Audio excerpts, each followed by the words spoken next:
up, everybody? I'm your host, Danny Lachey of webcelebdaily.com, and this is another episode of Dishing with Danny. Today, we have a very special guest with us here today, music producer, actor, entrepreneur, son of legendary icon Isaac Hayes. We have Mr. Isaac Hayes III. Thank you so much for talking to me today. So let's talk about Fanbase. Fanbase is your app. For those that may not know about it, what is Fanbase and how did you come up with the idea for it? So Fanbase is a startup I founded in 2018 to create, I guess, the next version of what I felt social media is. It's a free to download, free to use social media platform that allows anybody to have followers, but also at the same time have subscribers to monetize. And so I felt that we needed to exist in a world where people could monetize their content via subscription. So I came up with this concept of in-app peer-to-peer person subscription, which is basically like subscribing to a person like you would subscribe to like Netflix, but using your phone, face scan or fingerprint to create the transaction. So we came up with that. And then, Fanbase is just like pretty much any other social app, except the fact that subscriptions are built into the platform. So anybody can become a content creator from the moment they decide they want to be one, if they so choose. So think about Instagram, TikTok, Clubhouse. You can just make a profile and use it. But if you decide, you can create content and put it behind a paywall where people have to subscribe in addition to just it being a free social. Okay. So now you did a $17 million crowdfund raise. How is that going? So initially, I've raised 10 million for Fanbase in another version of crowdfunding called RegCF crowdfunding. Okay. With RegCF crowdfunding, you can raise up to $5 million in a calendar year. So over the course of about 3.5 years, I've raised $10 million doing it that way. The problem is that we need to scale Fanbase faster. So I need to actually raise more money to spend more money faster. So Okay. to another level of crowdfunding called Reg A, which allows you to raise up to $75 million in a calendar year. So for Fanbase, we wanted to raise $17 million so that we would have the capital to be able to scale the company a lot faster. So I did both of these raises on a platform called Start Engine. If you see the link on my shirt, it says startengine.com/fanbase to invest. So anybody can invest. So pretty much equity crowdfunding allows the general public to invest in early stage companies, regardless of their net worth or annual income. So it levels the playing field for the average person to be able to have a shot at owning a platform like Instagram or owning a platform like TikTok or a business or whatever it is. And so right now we just launched that raise. We raised about $350,000 in a few weeks. But $17 million is a lot of money and it's a long way to go. So that's the way we got to do it and figure it out. Congratulations on everything that you've raised so far. And also congratulations. I see that you guys just met with like over 600,000 users for the Fanbase app. 600,000 user threshold a couple days ago. That's awesome. It was incredible. That's awesome. So what kind of impact are you wanting Fanbase to have on social media equity and wealth building?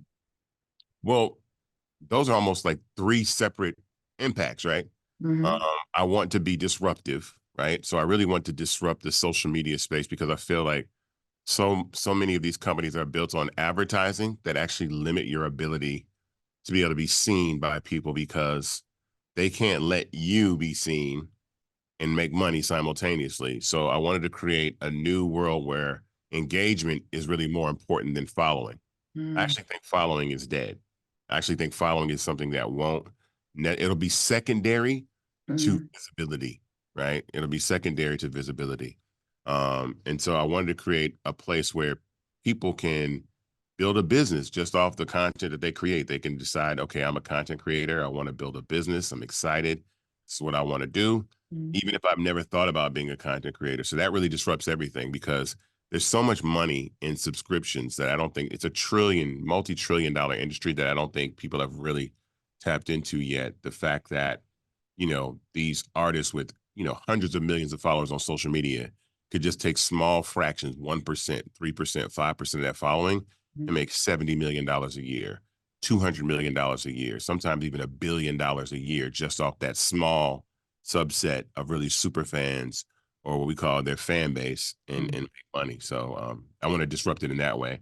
Investment wise, I wanted to give people the opportunity to own part of, one of these, mega massive social media platforms, because the users are the ones that make the platform successful. There would be no TikTok or Instagram without the actual culture of people that use the platform.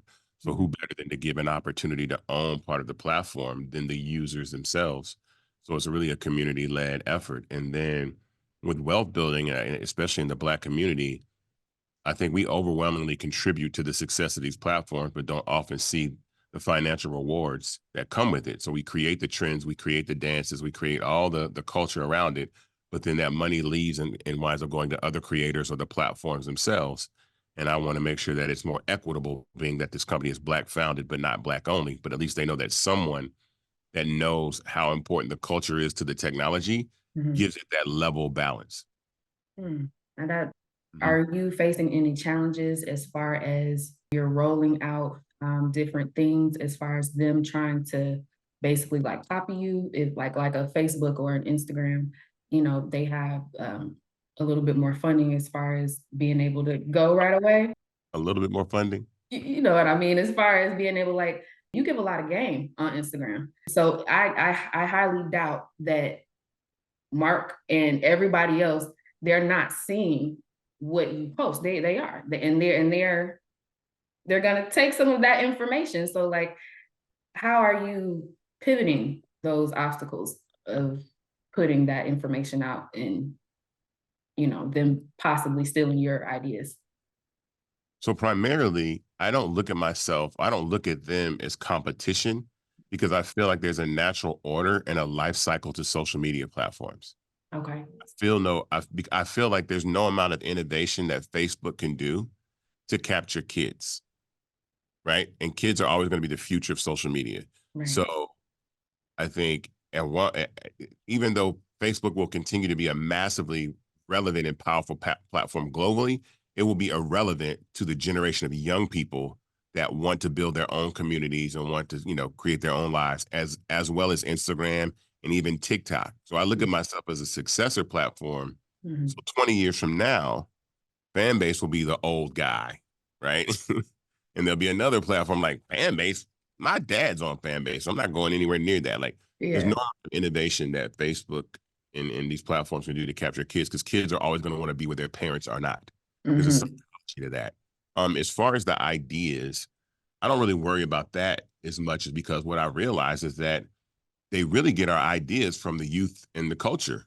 And Mhm. so I don't really tell my ideas. Most of the things that Fanbase does, with the exception of the in-app purchase subscription model, which I did invent, which did not exist. So if you see Instagram using subscriptions, or TikTok or X, or any of these platforms, Mhm. I invented the version that's mobile, where you can pay with your phone. That didn't exist before Mm. 2019. Okay. Um, but I think that you know the the ideas that these platforms have, they kind of just like build something and set it on the table, and then let all of us come and innovate it, and they build what they see us do. They're not coming with the forward thinking ideas. They're not the ones that are innovating. Like retweets and DMs and all these things were created by the people and not the platform. They're not creating that stuff. So really the money is the great equalizer. So I said, oh, if it's just like, if it's money, ideas, and ownership, I just give me the money. I got the ideas. There are things that we're building at Fanbase that people haven't seen, they don't know about. I'm not telling anybody about them. Mhm. And that's extremely important, because I want to make sure that we permeate the market with our own style and brand of what we're going to do with regard to social media. Nice. Okay. Now, what other challenges are you guys facing or have facing as far as being a startup and being Black founded? Like, have Uh, you? well, there's a lot. I think there's a few. One, the fact that I chose equity crowdfunding. A Mhm. lot of VCs aren't happy about that, because venture capital are usually the first to the table. So they have the best advantage of investing in a startup. So the Ubers, Instagrams, Microsofts, Apples of the world, really, really rich people get to come in and put $25,000, $50,000 down, and have that turn into billions of dollars over the course of 10 or 15, 20 years, right?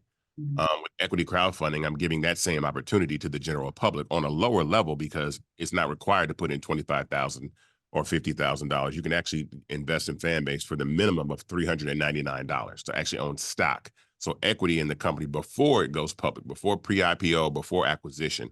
So they don't like that. And then from the media perspective, I think that it's double. There's two challenges. One, the tech establishment doesn't want to cover me and they don't cover me. And I've even like, there's some tech magazines that I can't name that I won't name out of respect for the people that work for them that have been specifically told not to cover Fanbase for whatever reason that they've been told not to. But these are highly established tech platforms that cover all other types of startups by other people, but they're not covering Fanbase. And so we deal with that. And then on the Black media side, I think we're not really recognizing where we've been and how far we come and really what Fanbase is. Meaning we've never been here before, right? The furthest that we've ever gotten in terms of social media and Black founded social media is Black Planet. That's the furthest that we've ever gotten, right? And that was founded in 2000. It's 24 years later. And so I don't think people realize the moment in the space that we're in. And so I don't think media often recognizes, I mean, there's tons of Black media out here, and I've been covered by a lot, but the majority of I have not been covered by. And I think people don't realize, or they're saying, I think it's the disbelief. It's almost like, I always treat this as like, and I know it sounds funny, but I always say, this is what Obama must have felt like when he was trying to run for president. Like, yeah, all right, cool, you'll whatever. But my belief and my experience and understanding of the space, I'm extremely confident that I'm going to be successful in this space. So you got to keep going. And then at some point, everybody will start to cover you as we gain more momentum, and it's cool. But right now, this is the beat 'em phase, not the join 'em phase of Fanbase. Absolutely. Okay, I like that. Yeah. Okay. And so how can someone that decides they watch this interview and they say, hey, I want to get in on being an investor? Like, to invest in Fanbase is startengine.com/fanbase to invest. What I love about this is that, all the information, everything you want to know about Fanbase, from the perspective of being a potential investor, is on this page. But I also want people to download the actual app, right? I want people to download the app, use the app, have those conversations, like try it out, because I think I can't speak for Fanbase better than what, than the actual app does. I can't. Nothing can speak for Fanbase better than the app itself. And so I tell people to download it. When they see it, they're like, oh, it's an app. Like, okay, cool. Yeah. Like, this isn't no shabby little app. This is real technology. That's extremely important. Absolutely. Okay. So what advice would you give a up and coming content creator who might just be feeling that just uploading on YouTube and just, posting on Instagram will eventually help them monetize? Like what advice would you give them? Well, I always say cheat on your apps, right? I would never have any loyalty to one particular app or another. I would find out which combination or strategy of using all these apps creates the biggest result in whatever I'm trying to accomplish, whether that is visibility or monetization. So if you use all these other apps as a funnel to bring them to Fanbase to monetize, that's great. Because there's no like, set formula or rhythm about how these platforms, allow you to become successful or go viral. It's really not if that was the case, people could just pick and choose when they want to go viral and go viral every time. It doesn't work like that. Virality is just that.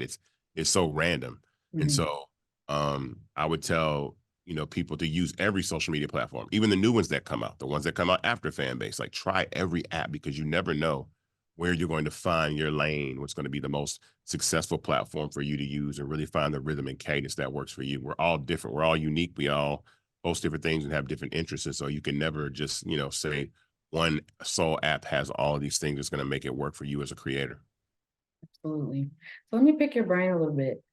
Do you think that with the changes that are going on with TikTok as far as them, taking the music away and now it's possibly being banned. Do you think that, let's say it does get banned over here in the US, do you think that will change the trajectory of social media, like in general? I think it presents an enormous opportunity Hmm. for the existing platforms to take some of that audience and up Hmm. and coming platforms like Fanbase to garner new audience. Hmm. Um, Personally, I don't believe that TikTok is going anywhere.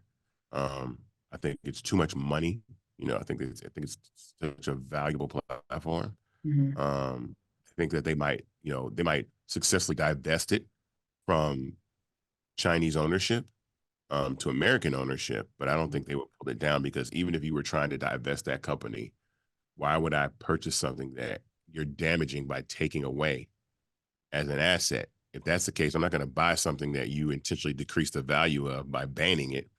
If you want it to be sold, keep it up and then let the transfer take place so that it never has to come down. So I don't think TikTok is going anywhere. I think if it goes anywhere, it's going away forever, or it's going to be successfully divested from China to an American corporation, and it will never go down. Okay. Now, are you incorporating AI use with Fanbase? Because AI is such a big thing now, good and bad, from what I've seen, depending on what you're using it for. Are you using it now for the platform or have any potential plans to use it for the platform? Um, I absolutely, um, I absolutely, we are absolutely using AI. AI is extremely important. Um, AI is an absolute necessity in moving forward with social media because it mainly number one, it helps with content moderation. You can't Mm, manually moderate content. So things that are vulgar or violate community guidelines, you can train AI to successfully recognize those things. And so it's going to be a powerful tool to be able to allow people to um, you know, post content, make sure that the right content is being taken down, the wrong content is being taken down, the right content is being left up. But then it also gives people like an opportunity to be creative in mhm. ways with captions and all types of things that they can do, so it's definitely, already part of fan base, but it'll play a much larger role in what fan base does in the future for sure. Okay. Since you are in the entertainment industry as well, I Mhm. wanted to know your thoughts on the current state of Black entertainment. It kind of feels like it's in shambles, primarily because of the back-to-back headlines, that we see. It's like you can scroll and see like 10 different pages, similar headlines. What do you think, or where do you think the future of Black entertainment goes from here with we are in the state of exposed culture? Ooh, I actually called that. I don't know if people remember, but December 24th of 2023, I Mhm. made a video and I said, look, 2024 is going to be all exposed culture. Like Mm, celebrities, keep your head on the swivel. It's going down. And within that time frame, it's Cat Williams comes straight out the gate, top of the year. You got the Kevin Hart thing. We got the Diddy thing. We got the Anthony Edwards thing. We got the uh, Monique. It's just like I think there's a transition. I think this is just not even within Black media. I think there's a transition from the old way to the new way. And what mm, I think is that technology is going to force people to be a lot more honest than before.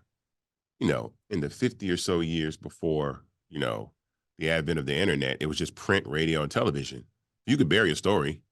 You could things could happen and we wouldn't even one side of the country wouldn't even know. Now things happen and the whole planet knows, right? With one tweet, mhm, everybody knows your business. So mhm, I would say the person that you are in private is the person you're probably going to have to be in public moving forward.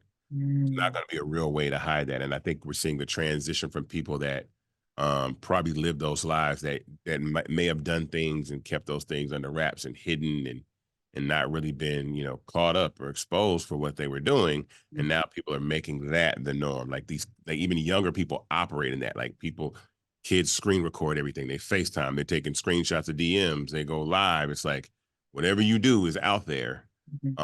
in that way. And so I think that that is extremely um, you know, changing. As far as Black media is concerned, I think that we're really in a very advantageous spot, but there's one thing that has to happen that I don't think that is happening, and that is that Black media has to recognize that it can exist separate from conglomerate owned media corporations that we've tend to previously sold our businesses to. Mhm. So before, where there was a BET and it's sold to a Viacom, we're in an era now where the next BET or these next platforms, these next media owned companies are going to be able to exist outside of some larger media conglomerate and be extremely successful, even in the realm of social media. So Mhm. that's why, like, even for Fanbase, the idea to build that was not to necessarily always be or eventually be part of a conglomerate that's just the Black version of something that people have or they built, and that's what it is. I didn't build it for that reason. I built it so that the wealth and opportunity circulates to the Black community. So there's not very many solely owned Black media platforms. Usually they are like white labeled, or they're backed by somebody else and Mhm. these other things. So when you see like someone like Tyler Perry, who's truly an independent media, company and filmmaker, that's true independent, right? And so, a lot of these other companies are backed by other larger companies, and I think we're not gonna, we should stop doing that. We can stand on our own, exist on our own. Yeah, absolutely. And with the help of apps like Fanbase, that helps put someone like myself, in front of a different audience as far as being able to survive outside of these back labeled, platforms. So I Absolutely. agree with that. I absolutely agree with that. Okay, well, where can people find you on social media? What are your websites and all of that? So, well, first and foremost, you can find me on Fanbase, um, fanbase.app slash at Isaac Hayes 3. And that is my social media handle on all others at Isaac Hayes 3. So if you find me on Fanbase, you can find me everywhere else. Um, and I use all other social media platforms. Again, I tell you, I'll never stop using these platforms that I built a following on just because I built a platform that a new platform. I'm still going to utilize that reach that I have in these other spaces to get my message out and drive people back to Fanbase. And so you can find me everywhere, but um, the more relevant where I'm at and spend time like in an audio room, have conversations, and you really get to learn and know a little bit more about like how I feel and what I do and more of the personal side of what I have going on. That's definitely on Fanbase and not anywhere else. Okay, nice. So what's next for Isaac Hayes the third outside of Fanbase? I don't think there's anything in Yeah, the just 100%. current future outside of Fanbase. I'm dedicated to this. This is a very, this is Okay. a one of the, the greatest things that I've ever done in my life, and I'm dedicated to committing Yeah. myself to building this company. Um, as big as it can become, and it takes a lot of sacrifice to do that. I know it sounds weird, but I love what I do, so it doesn't feel like work. Mhm. And I have a great time. So we have an amazing company, amazing people. So I'm just going to continue to build the app and see how far this journey goes. We've never been here before. I tell that it's like it seems so weird. I don't think people understand that we've never gotten this far with social media, with functionality, with monetization, with ownership. Mhm. Um, so this is all uncharted waters, and so I can't stop now. You got to keep going. Right. Absolutely. Well, Isaac, thank you so much for taking the time to speak with me today. It's been an absolute pleasure. And I'm definitely going to check out Fanbase myself and join and see how I can be a part of the movements because it definitely sounds amazing. Yes, indeed. Thank you very much. Thank you. What's up? This is Isaac Hayes, the third founder and CEO of Fanbase, and I'm dishing with Danny.